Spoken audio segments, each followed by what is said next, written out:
Halo saudara. Kita ketemu lagi di hari yang sungguh ini saudara ya. Ya saudara, saya ingin kita meneruskan perenungan kita tentang Nuh saudara ya. Kita habiskan nanti sampai riwayatnya Nuh selesai gitu ya. Di Kejadian 9 ayat 1 sampai 7 dulu saudara. Oke, kalau saya dapat ya, saya akan bacakan untuk kita semuanya. Kejadian 9 ayat 1 sampai 7. Judul perikopnya Perjanjian Allah dengan Nuh. Lalu Allah memberkati Nuh dan anak-anaknya serta berfirman kepada mereka, beranak cuculah dan bertambah banyaklah serta penuhilah bumi. Akan takut dan akan gentar kepadamu segala binatang di bumi dan segala burung di udara, segala yang bergerak di muka bumi dan segala ikan di laut. Ke dalam tanganmu lah semuanya itu diserahkan. Segala yang bergerak, yang hidup akan menjadi makananmu. Aku telah memberikan semuanya itu kepadamu, seperti juga tumbuh-tumbuhan hijau. Hanya daging yang masih ada nyawanya, yakni darahnya, janganlah kamu makan. Tetapi mengenai darah kamu, yakni nyawa kamu, aku akan menuntut balasnya. Dari segala binatang, aku akan menuntutnya. Dan dari setiap manusia, aku akan menuntut nyawa sesama manusia. Siapa yang menumpahkan darah manusia, darahnya akan tertumpah oleh manusia. Sebab Allah membuat manusia itu menurut gambarnya sendiri.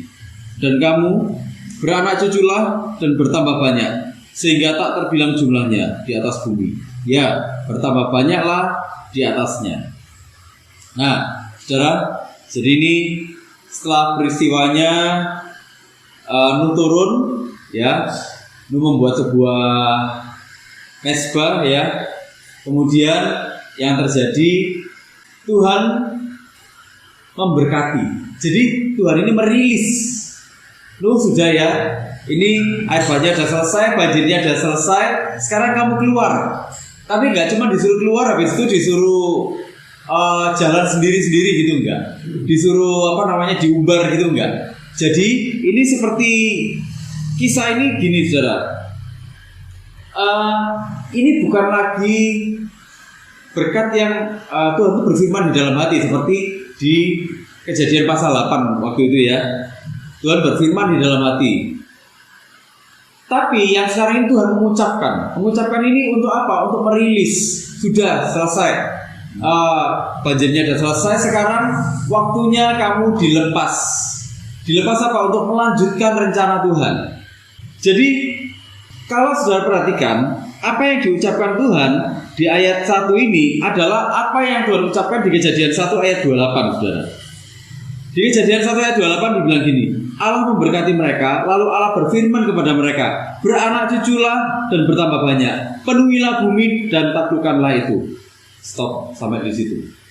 Jadi Tuhan itu mengulang apa yang sudah Tuhan lakukan, berkat yang Tuhan sudah berikan di awal penciptaan. Ini kan sudah di-reset ini. Di-reset. Bumi terlalu jahat. Oke, kita reset. Memang bumi masih ada dalam kodrat dosa. Tapi rencana Tuhan harus tetap berjalan. Nah, inilah akhirnya Nuh dengan keluarganya menerima satu restu dari Tuhan, menerima satu berkat dari Tuhan, dirilis sama Tuhan. Ayo kamu sekarang lakukan rencanaku. Hiduplah di dalam rencanaku. Hiduplah di dalam kehendakku. Ini loh rencanaku. Apa rencananya? Dibilang beranak cuculah dan bertambah banyaklah serta penuhilah bumi. Nah, ya kan? Sama seperti apa yang Tuhan firmankan di awal penciptaan. Saudara, Tuhan tetap melihat manusia hidup dalam dunia yang rusak karena dosa.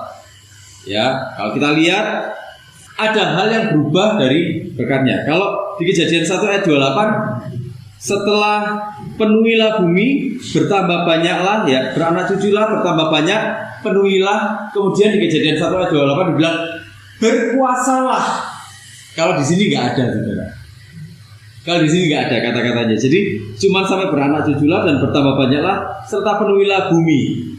Yang selanjutnya dibilang akan takut dan akan gentar kepadamu segala binatang di bumi dan segala binatang dan segala burung di udara, segala yang bergerak di muka bumi dan segala ikan di laut dan seterusnya. Kalau dulu manusia itu mengayomi, saudara. Kalau dulu di Taman Eden, di awal-awal penciptaan, manusia itu mengayomi semua ciptaan Tuhan, termasuk binatang-binatang. Kalau sekarang binatang takut dengan manusia, binatang merasa terteror dengan manusia.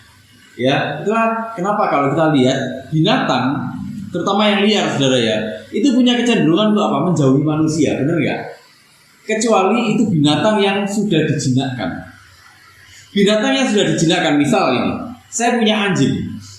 Anjing kalau sama saya, dia pasti mau mendekat, benar nggak? Tapi kalau misalnya ini, Aiswan pergi ke tempat saya piara anjing, nggak pernah ketemu sama Aiswan ini. Anjing saya kira-kira mau nggak dekat? Nggak mau, pasti menjauh kan? Nah itulah perasaannya, itulah tatanan yang berubah. Itu sesuatu yang berubah. Kalau dulu enggak, manusia mengayomi. Kalau sekarang enggak. Kenapa? Karena binatang bisa dimakan, gitu ya. Karena binatang sudah bisa dimakan. Ada sesuatu yang berubah, ada tatanan yang berubah karena dosa. Itulah yang terjadi setelah era air bah. Nah, berkatnya tetap, restunya tetap, lakukan rencananya, tapi lu lihat ya, ada yang akan berubah di sana. Ada tatanan-tatanan yang akan berubah di sana. Ya, nah itu. Nah, inilah restunya Tuhan. Saudara, restu Tuhan ini diulang 2 kali di ayat 1 dan ayat ke-7. Semuanya ini penuh dengan penekanan. Waktu dibilang beranak cuculah, bertambah banyaklah, penuhilah. Nah itu penuh tekanan, saudara. Jadi itu kata-katanya Tuhan itu penuh dengan ketegasan, penuh dengan tekanan. Jadi dirilisnya itu, ayo kamu beranak cucu, kamu bertambah banyak, kamu memenuhi bumi. Nah, saudara, berkat. Lalu Allah mengucapkan berkat. Berkat itu apa? Berkat di sini itu barak. Barak itu apa? Barak itu tublas. Tublas itu mengucapkan kata-kata berkat untuk kemurahan ilahi. Tuhan memandang dengan penuh kesukaan. Jadi seperti Adam dan Hawa waktu diciptakan, Tuhan melihat Nuh itu juga dengan penuh kesukaan. Meskipun Nuh juga punya kodrat dosa, tapi Tuhan melihat bahwa Nuh hidup benar. Kemudian kata memberkati di sini itu punya makna gini, memberi pertolongan dan perlindungan. Jadi Tuhan di dalam penggenapan rencananya, di dalam Nuh ini menggenapi rencana Tuhan, berjalan di dalam rencana Tuhan, Tuhan memberikan satu perlindungan, satu penjagaan. Tuhan nggak membiarkan Nuh berjalan sendirian. Manusia itu kalau dibiarkan sendirian nggak akan kuat, saudara. Ya, manusia itu nggak akan bisa kalau dibiarkan berjalan sendiri, pasti jatuh. Ya. Kemudian arti yang lainnya adalah menguduskan dan menjadikan bermanfaat. Nuh dikuduskan artinya dikhususkan untuk Tuhan sendiri. Dan karena dikhususkan untuk sendiri, Tuhan melihat bahwa Nuh itu memberikan sebuah manfaat bagi Tuhan. Manfaatnya bagi Tuhan apa? Saudara lihat, dari keturunannya Nuh inilah nanti akan lahir juru selamat. Juru selamat yang akan menghapuskan, mengalahkan dosa-dosa, yang akan menghancurkan kuasa dosa. Jadi disinilah Tuhan mengkhususkan Nuh. Tuhan juga melihat Nuh akan mendatangkan satu manfaat. Manfaatnya ini apa? Kemuliaan nama Tuhan. Ya, artinya apa? Saudara, sebenarnya gini.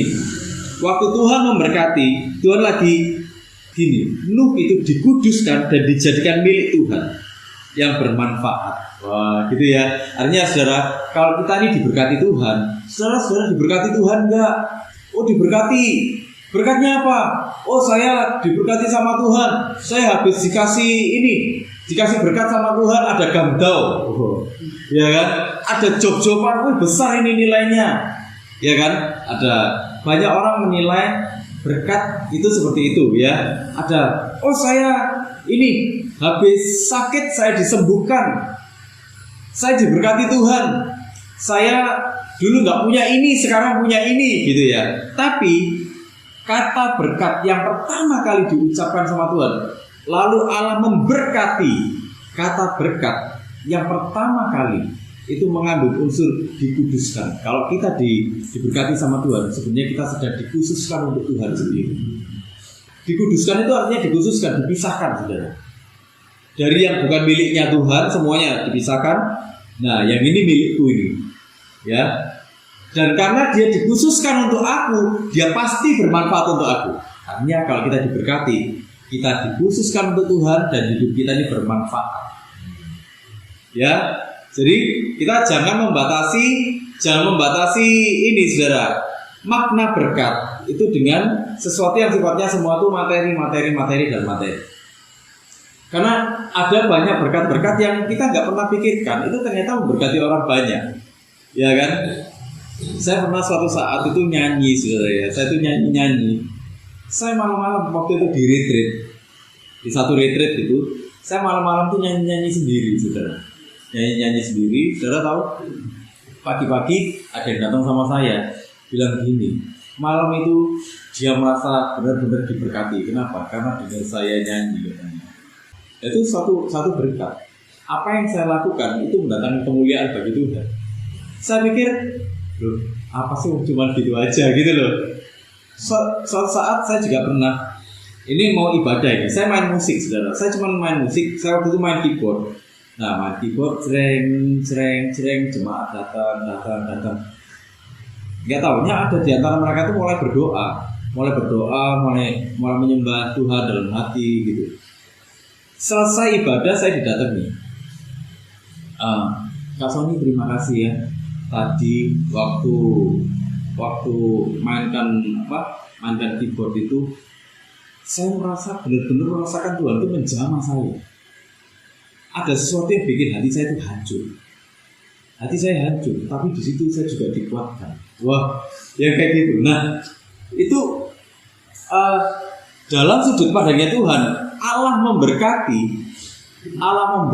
Nuh, Allah memberkati Sony dijadikan miliknya Tuhan dan dijadikan bermanfaat bagi Tuhan. Itu satu berkat loh, saudara. Ya, jadi kita jangan sampai mengkotak berkat cuman sampai di hal-hal yang sifatnya materi aja, gitu ya. Karena filosofi berkat yang diucapkan pertama kali oleh Tuhan itu mengandung unsur ini. Kamu milikku dan kamu bermanfaat bagi aku. Wah, gitu ya, saudara ya. Nah, saudara, secara esensi Tuhan itu tetap menginginkan manusia berbuah seperti pada awal penciptaan. Manusia melakukan sesuatu seperti yang Tuhan inginkan. Apa? Yang pertama itu kan beranak cucu. Beranak cucu itu apa? Parah itu menghasilkan buah. Saya review sedikit, saudara ya. Menghasilkan buah. Yang kedua bertambah banyak. Bertambah banyak itu apa? Rabah itu apa? Menghasilkan buah. Buahnya itu sampai bergerombol sampai buahnya gitu, saudara. Bergerombol gitu ya.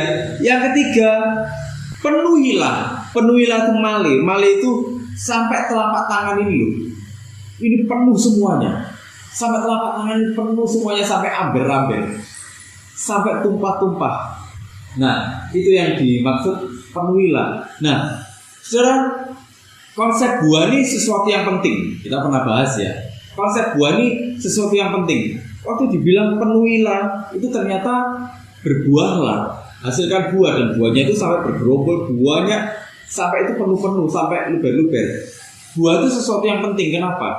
Karena buah itu dimakan, bijinya disemai lagi, bijinya tumbuh jadi pohon, pohonnya menghasilkan buah-buah lagi, dimakan orang-orang yang lewat di sana, atau orang-orang itu ngunduh, buahnya itu dimakan lagi, nanti disemai lagi, tambah banyak lagi. Nah, maksudnya Tuhan itu gitu.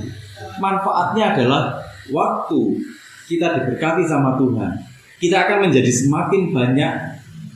Saudara, manusia waktu diciptakan sama Tuhan, awalnya tuh serupa, segambar dengan Tuhan. Bener ya? Artinya apa? Waktu dihubungkan dengan konsep buah itu gini, saudara. Kamu kan diciptakan serupa, segambar dengan Tuhan, ya kan? serupa segambar dengan Tuhan. Nah, yang kayak kamu ini, yang serupa segambar dengan Tuhan, melalui hidupmu itu harus tambah banyak. Nah, gitu loh saudara ya. Jadi maksudnya tuh seperti itu. Waktu dibilang kamu bertambah banyak yang serupa segambar dengan Tuhan, yang kayak kamu ini serupa segambar dengan Tuhan, itu harus tambah banyak. Lewat siapa? Ya lewat hidupmu. Lewat siapa lagi? Karena manusia diciptakan memang untuk itu, menghasilkan orang-orang yang berbuah, bumi penuh dengan kemuliaan Tuhan. Kemuliaan itu bicara soal kualitasnya Tuhan. Gitu ya saudara ya. Nah, kita harus ingat bahwa semua yang Tuhan bilang di sini, beranak cuculah, bertambah banyak, penuhilah, itu nadanya semua kata kerja. Jadi nggak cuma diem-dieman gini, terus tiba-tiba muncul buah sendiri. Buah itu kan harus diunduh, dimakan, terus disemai. Habis disemai dia tumbuh, dirawat, bener nggak saudara? Nah seperti itulah konsepnya saudara. Tapi ini bukan berarti Tuhan itu nggak menyadari bahwa dunia sudah tidak sempurna. Dulu di awal itu belum ada dosa masuk ke dunia. Yang sekarang di eranya Nuh itu sudah ada dosa yang masuk ke dunia. Tuhan menyadari itu saudara. Tuhan menyadari bahwa keturunannya Nuh pun itu pasti nanti menghasilkan keturunan yang berdosa juga, yang menghasilkan bakat dosa. Kita nanti bisa lihat orang-orang di Menara Babel. Bayangkan, itu mau bikin menara yang sampai ke langit. Artinya apa? Menara yang sampai ke langit ini dibilang mereka itu sebenarnya mau menyaingi Tuhan. Mau menyamai Tuhan. Manusia mau menyamai Tuhan. Terjadilah dia seperti yang di Taman Eden. Kita bisa melihat bagaimana perilaku dan tatanan itu berubah. Itulah kenapa Tuhan bilang di ayat yang kelima kan, tetapi mengenai darah kamu, yakni nyawa kamu, aku akan menuntut balasnya. Artinya apa? Tuhan tahu. Wong bahkan belum ada Nuh ini aja saudara ya, sudah ada kasus pembunuhan. Ya kan? Kain dan Habel. Bagaimana Kain karena iri dengkinya, karena hatinya jahat dia membunuh Habel. Nah Tuhan menyadari betul, nanti setelah ini manusia akan tetap jahat, pasti ada jahatnya. Tatanan dunianya itu sudah berubah semua. Ya, bagaimana alam ini berubah. Bagaimana binatang-binatang takut sama manusia. Bagaimana terus orang dengan orang hubungannya berubah. Tapi satu hal yang pasti itu gini, saudara, kita pasti ya ketemu sama orang-orang yang misalnya bencana kayak gitu ya saudara ya. Orang-orang yang bermaksud jahat sama kita, ya kan?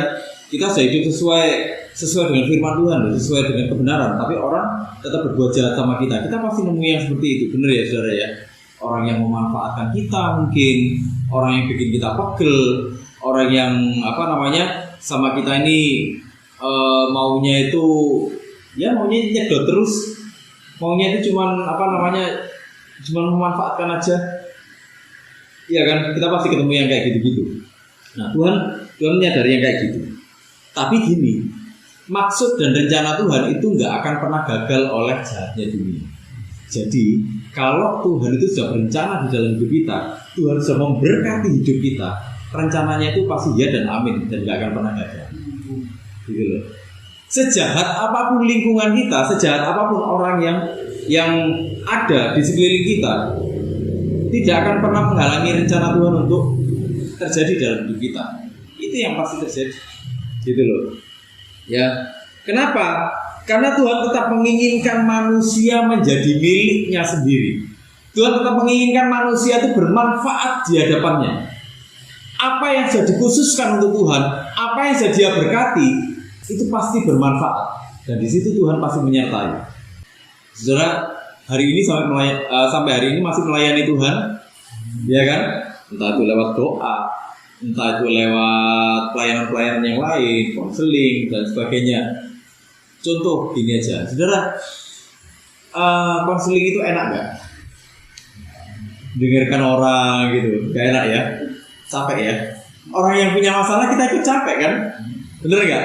Tapi kenapa saudara masih mau lakukan itu? Ayo, kenapa kok saudara masih mau memberikan manfaat? Doakan orang itu enak gak saudara? Doakan orang enak gak? Padahal cuma berdoa, Tuhan aku doa gini. Banyak orang yang bilang, oh doa noe kok gitu. Lu jangan salah saudara. Saya ya, kadang doakan orang itu gini. Waktu kita doakan orang, itu kadang ditelepon lagi. Soalnya apa? Doanya kok gak kejawab. Loh, kesannya loh saudara, kesannya itu kita yang berdoa, kita yang jawab loh. Beban mental gak saudara? Beban mental kan? Saudara pernah kan doakan orang tapi diteleponi terus ditagih-tagih terus, bener gak? Kok gak kejawab-jawab sih doanya, ayo. Tapi kenapa saudara masih mau melakukan itu? Karena itu rencana Tuhan buat hidup kita semuanya. Iya kan? Melayani Tuhan tuh enak gak saudara? Ngadepi orang banyak ini ya. Dan kebanyakan yang kita hadapi itu kan bukan orang yang baik-baik aja. Iya toh? Orang-orang yang bermasalah, latar belakangnya bermasalah, iya kan? Ada yang apa namanya? Iya, ada yang becekno, ada yang gregetno, ada yang apa? Agak kurang dalam artian tuh pemahaman kurang, etika kurang, iya kan? Yang kadang-kadang kita begitu pulang pelayanan tuh rasanya tuh terus jodoh. Rasanya pingin tak serang apa ya? Iya kan? Melayani Tuhan itu kan kayak gitu kan? Kadang-kadang itu. Tapi gimana kita nih harus melayani dengan kasih? Kita tetap juga harus punya pengendalian diri. Sudah tahu melayani itu bebannya banyak. Kenapa kok saudara masih mau melayani? Ayo. Karena rencana Tuhan. Itu sudah panggilan ya. Kalau sudah kita nemu panggilannya, klik gitu ya. Itu rasanya kalau kita nggak ngelakoni itu rasanya itu ada sesuatu yang hampa gitu, bener ya? Ada yang kurang gitu. Rasanya Tuhan, aku ingin berkontribusi Tuhan. Aku ingin terlibat di dalam rencanamu Tuhan, kan gitu ya. Nah, kenapa? Ya karena itu rencana Tuhan ada di dalam hidup kita dan Tuhan akan memastikan rencananya tidak pernah gagal. Ya. Tuhan ingin kita ini tetap berfungsi. Berfungsi apa? Menjadi perwakilannya, memancarkan kemuliaannya, melakukan rencananya, setiap rencananya. Itulah kenapa Tuhan dorong. Kadang-kadang itu sudah Tuhan malas bunceng lagi. Ayo, nanti tak kasih hikmat bagaimana caranya menghadapi orang-orang bencekno ini, ya kan? Akhirnya kita menemukan cara, menemukan hikmat, ya kan? Bagaimana caranya menghadapi yang bencekno kayak gitu, ya kan? Memang pelayanan nggak ada yang baik-baik aja, gitu. Bahkan kadang-kadang kita ketemu orang yang kayaknya ngerti firman, ternyata ya gitu juga, belehar juga, gitu ya. Nah, saudara, kenapa kok Tuhan itu sampai memberkati, membuka dengan berkat dan menutup dengan berkat? Nah, di tengah-tengahnya ini, mulai di ayat yang ke-5 dan ke-6, saya akan bacakan untuk kita semuanya. Kita akan melihat sesuatu. Tetapi mengenai darah kamu, yakni nyawa kamu, aku akan menuntut balasnya. Dan segala binatang aku akan menuntutnya. Dan dari setiap manusia, aku akan menuntut nyawa sesama manusia. Siapa yang menumpahkan darah manusia, darahnya akan tertumpah oleh manusia. Sebab Allah membuat manusia itu menurut gambarnya sendiri. Nah saudara, artinya apa? Membuka dengan berkat, menutup dengan berkat.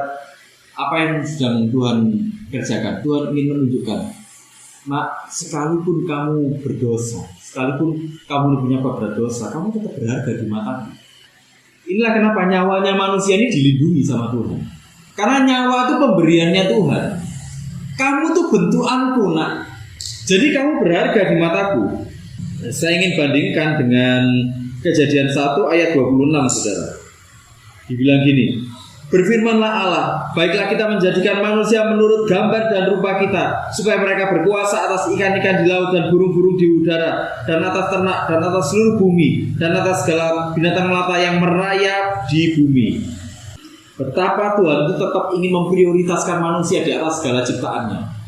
Itulah kenapa manusia gak boleh melakukan pembunuhan atas sesama manusia, sekalipun dia manusia berdosa. Kalau kamu sampai membunuh, aku akan menuntut.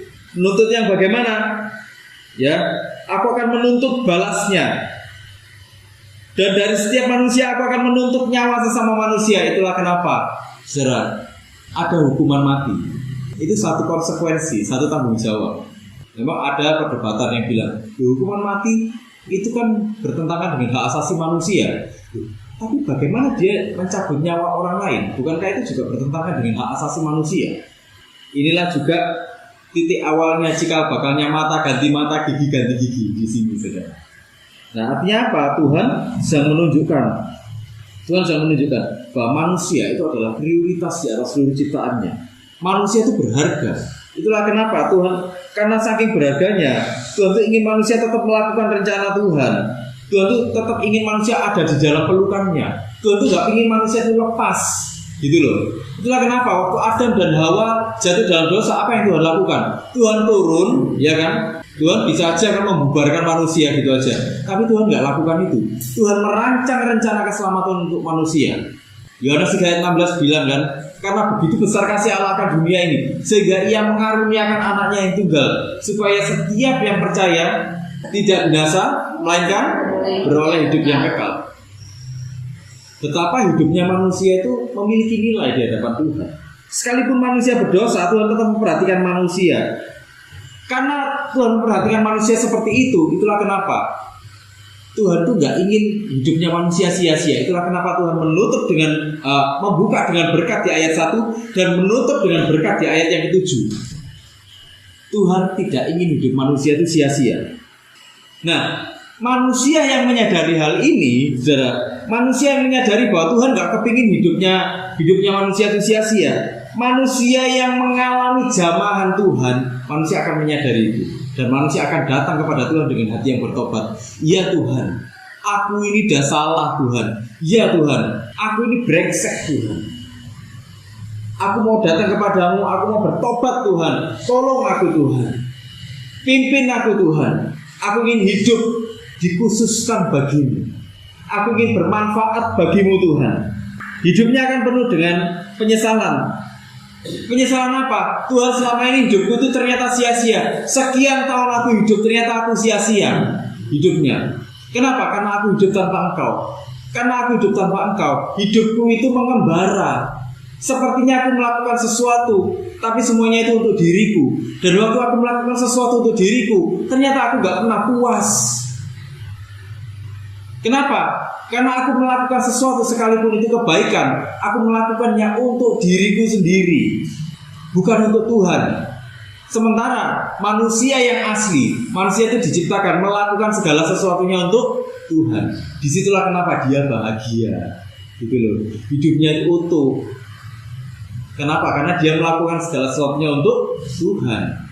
Dia menjadi manusia yang sesungguhnya. Secara karena Tuhan itu menghargai hidup manusia, makanya manusia juga harus menghargai hidupnya sendiri. Menghargai hidupnya manusia itu berarti menjadi manusia yang sesungguhnya. Menjadi manusia yang sesungguhnya itu menjadi manusia seperti apa yang Tuhan inginkan, bukan apa yang aku inginkan. Waktu manusia itu hidup dalam aku, manusia gak akan pernah puas. Sekalipun manusia itu berbuat baik, manusia gak akan pernah mengalami kepuasan. Manusia akan mengalami kehampaan. Kok ada yang kurang ya? Tapi waktu manusia mulai melakukannya untuk Tuhan, manusia akan mulai merasakan kepuasan. Iya ya, aku melakukan ini untuk Dia, sumber dari segala sesuatu. Jadi manusia itu hidupnya berharganya seperti itu. Diberkati sama Tuhan, dikhususkan sama Tuhan, dan dijadikan bermanfaat. Itulah kenapa hidupnya manusia berharga, gitu saudara. Gak boleh manusia sembarangan dengan hidupnya sendiri. Nah, tapi kan kita lihat ada banyak orang tuh sembrono dengan hidupnya kan. Gak pernah mau ibadah, ya toh. Gak pernah mau bersekutu dengan Tuhan. Gak pernah mau bersekutu dengan saudara-saudara seimannya. Gak mau kan. Kenapa? Semalas aku. Datang nanti dilingno meneh. Ya kan? Padahal fungsinya komunitas itu adalah saling mengingatkan. Supaya apa? Supaya manusia tetap on the track dengan rencananya Tuhan. Ya kan? Di dalam komunitas itu kan ada firman Tuhan. Firman Tuhan itu fungsinya apa? Untuk menegur, untuk menghibur, ya kan, mendewasakan.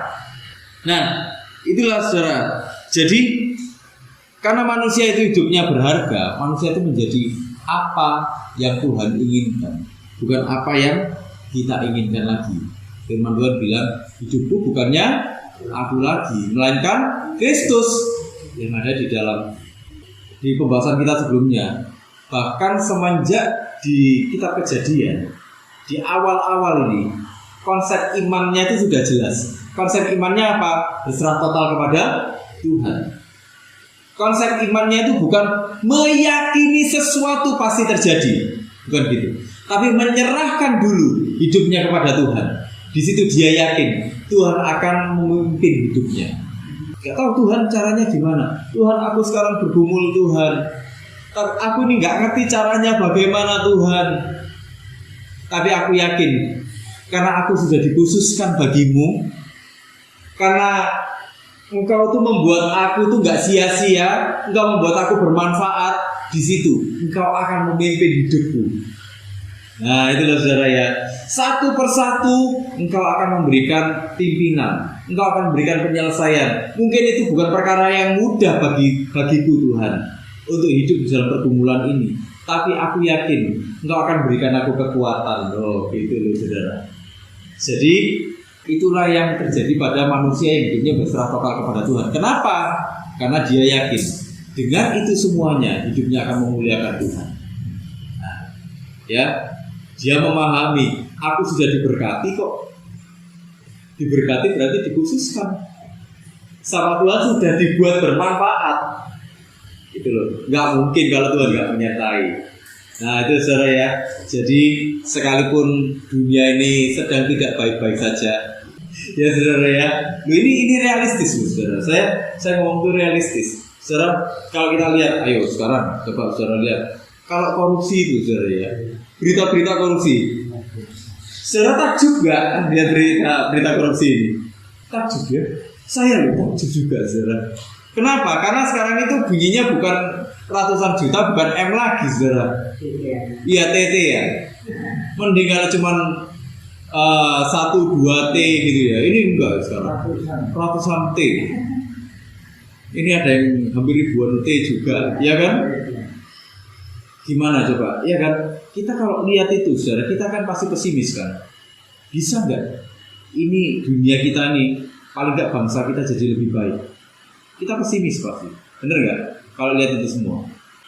Tapi saudara, Nuh ini orang yang punya kodrat dosa, itu diutus Tuhan, ya, dikhususkan sama Tuhan, dijadikan bermanfaat di tengah dunia yang berdosa juga, saudara. Untuk apa? Untuk menghasilkan orang-orang, untuk menghasilkan buah-buah. Orang-orang yang apa? Orang-orang yang akan dikhususkan juga untuk itu. Sekarang itulah yang Tuhan inginkan dari hidup kita. Nah, gak usah menyerah. Lihat hidupnya kayak gini. Ya, aku tahu kamu pesimis nak. Tahu, itu aku memahami perasaanmu. Tapi tetaplah hidup di dalam rencana-Ku. Nanti pada waktunya kamu akan melihat kenapa engkau sampai ada di dunia ini. Engkau akan melihat bagaimana hidupmu bermanfaat. Engkau akan melihat ada rencana Tuhan terjadi di dalam hidup.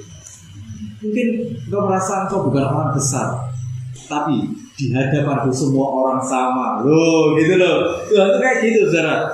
Saudara, bagi Tuhan khotbah di hadapan 1.000 orang, 100.000 orang dengan khotbah di hadapan 1, 2 orang, 3 orang, nilainya sama, gitu saudara ya. Saudara, khotbah di depan anak cucu dengan khotbah di depan jemaat yang banyak jumlahnya, nilainya sama di hadapan Tuhan, gitu loh. Jadi lakukanlah dengan setia. Soal pergumulan jangan khawatir, ya, karena Tuhan sudah membuat kita ini dikuduskan dan dan bermanfaat. Tuhan pasti memimpin. Amin, saudara. Ya, sama-sama kita berdoa yuk.